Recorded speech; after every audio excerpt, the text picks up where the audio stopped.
The goal for this item is that your child imitates drawing a circle, a cross, a square, and a diagonal line.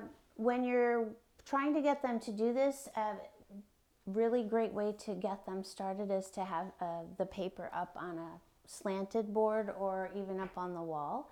This allows them to start building the muscles in the upper arm to stabilize their fingers and hands for writing. So when they're doing their work, you want to provide them with a model and say, do this, draw me a circle.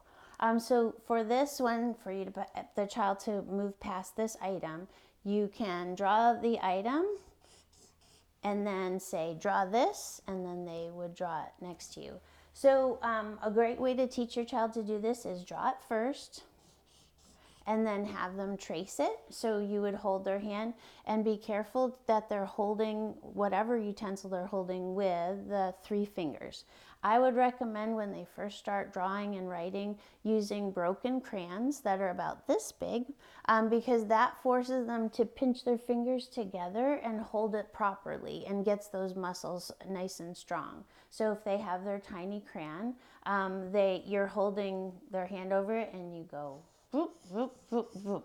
And if you're going to introduce this, so maybe they can draw circles, but they don't know how to do squares, then only work on squares for a while. Get it bigger the better. So if I knew my child didn't know how to do a square drawing, I would take a piece of paper and make a nice huge square as big as I could. And then everything I would work on with my child that week would be about squares. I would be showing them squares. I'd be having them trace squares with my finger. We'd be doing a lot of tracing of squares, drawing them in sand. So drawing them with shaving cream with their fingers. So really focusing on one shape at a time and then how mechanically they're drawn.